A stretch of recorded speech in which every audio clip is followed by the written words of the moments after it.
Nurse Karen, ano nangyayari? Ma'am, si Dr. Zoe Tanyag po. Anong nangyari kay nanay? Dok, sobrang sakit po kasi ng ulo niya. Nilalagnat siya, mawawala, tapos babalik din. Tapos yung sakit po ng ulo niya hindi nawawala. Dok, baka po kinukulam yung lola ko. Sa tribo kasi namin, gaway yung tawag doon. Sabi niya po kasi parang tinutusok daw yung ulo niya sa sakit. No, hindi totoo yung kulam. May problema sa nanay kaya sumasakit yung ulo niya at nilalagnat siya. Aalamin natin yun, ipapa-MRI natin siya. Alam mo kung yan ang paniniwala mo, mas lalong lalala yung sakit ni nanay.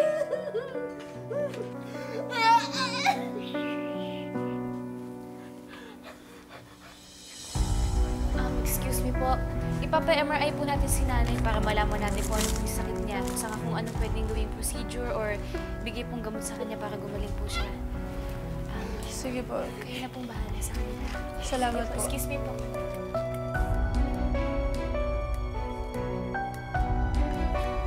Ba't naman ganun mo kausapin yung pasyente? Kulam? Talaga? Naniniwala pa rin sila doon? Eh, yun yung paniniwala nila eh. Hayaan mo sila. Bakit ba nangingialam ka na naman? Zoe, pag nilayasan tayo ng mga pasyente natin, sasabihin ko talaga na dahil sa mga ginagawa mo kaya sila umaalis. Talaga? Kaya mong gawin yun? Oo, kaya ko. Dare me.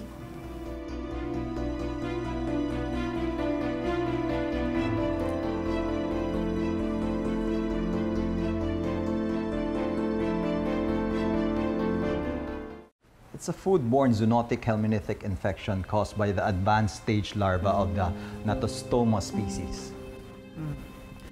Well, this parasite is endemic in mainland Southeast Asia.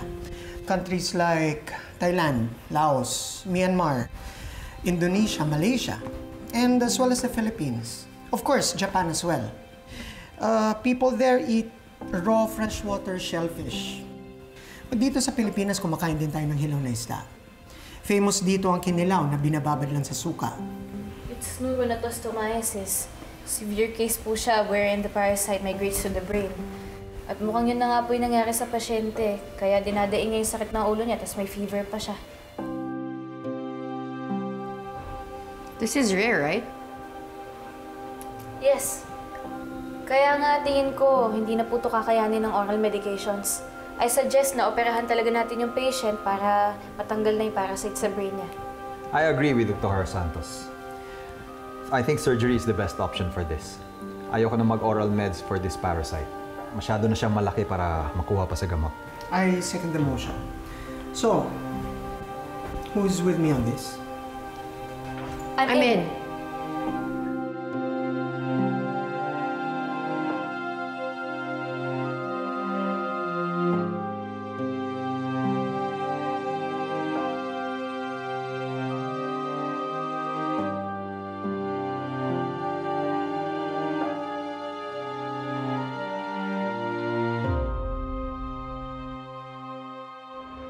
Dok, ano po yun? May parasite sa ulo ng lola ko? Yes, it's neuronathostomiasis. Yan na yung nag-cause ng infection kaya sumasakit ang ulo niya. Which, if pabayaan natin, mag-cause na mas malalang sakit. Nakuha niya to sa pagkain ng hilaw na isda. Karne na hindi masyadong maayos ang pagkakaluto. Kailangan maoperahan yung lola mo. Pero huwag kang mag-alala kasi magagaling naman yung mga doktor dito sa Apex. Pero, Dok, matanda na ho kasi yung lola ko. Baka di niya po kayanin. Bakit naman hindi niya kakayanin? She's only 65. Masasurvive niya po ba yung operasyon niya? Oo naman. Mukhang okay naman yung functional capacity niya. Tapos, nakapagpagawa na rin kami ng baseline laboratories niya. And sabi ng cardiology department, bibigyan siya ng cardiology clearance.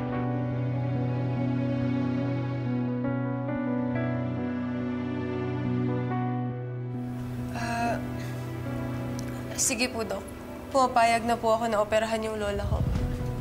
Pero, may pakiusap lang po sana ako. Kung okay lang. Ano yan? Paniniwala po kasi ito ng tribo namin na bago kami sumailalim sa anumang dulot ng siyensya, kailangan namin dumaan sa Agsudlaw. Ano yung Agsudlaw? Isa po siyang ritual sa tribo namin. Kung saan lahat po ng taong hahawak sa lola ko, kailangang sumama sa pagritual kasama ang apo binigan namin. Apo binigan? Who's that? Siya po yung manggagamot sa tribo namin. Yung Agsudlaw po kasi paraan siya ng cleansing. Naniniwala po kami na yung mga taong hahawak sa lola ko, dapat malinis yung espiritu nila. Naniniwala kayo sa ganun? Zoe.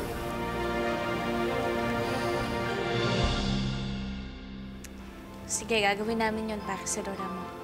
Maraming salamat po. Salamat po. Kakausapin ko po siya once na nagising po siya. Salamat po ulit. Excuse po.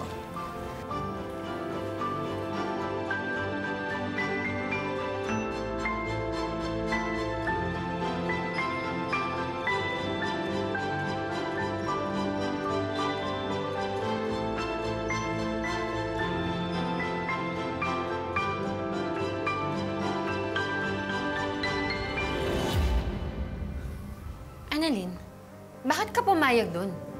Di ba dapat pinag-uusapan muna natin to? Wala ko. I don't mind those rituals. Hindi naman siguro tayo aalis sa kung anong anito, hindi ba? Ako din, it's okay with me. Kung yun ang paraan para maging mas komportable sila, then why not? Alam naman natin na marami pa rin indigenous people dito sa Pilipinas. What? Naniniwala kayo doon?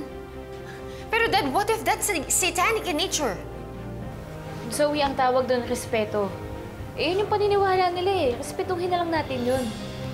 Plus, gawin na lang natin para maligtas si Lola. No. Hindi ako sasama dyan sa ritual na yun.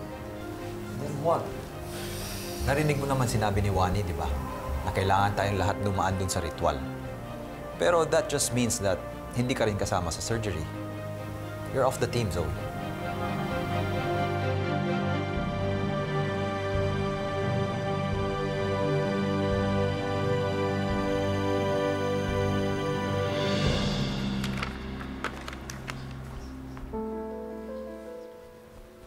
Hoy, Annalyn. This is all your fault. Yun na naman sasabihin mo. Hindi ako pwedeng sabihin mo naman, it's my fault. Para iba naman. Bakit ka kasi pumayag-payag dyan sa ritual na yan, ha? Oh, bakit hindi? Alam mo, Zoe, kung ayaw mo gawin yun, edi wag mo gawin. Dami sinasabi. Ang yabang mo, no? Zoe, hindi ako mayabang. May galang lang ako sa paniniwala ng ibang tao. Plus, harmless naman yung paniniwala nila at gusto ko silang tulungan. Ulitin ko, kung ayaw mo gawin, edi wag mo gawin. Edi you're out. Hindi. I'm in. Kasi hindi ako mahinang nilalang katulad ng iniisip mo. At baka mamaya, ipagmayabang mo pa na successful yung operation dahil sa'yo. Kung kaya mo yung ritual na yan, kaya ko rin. Okay, edi ko ibahala. Dami sinasabi.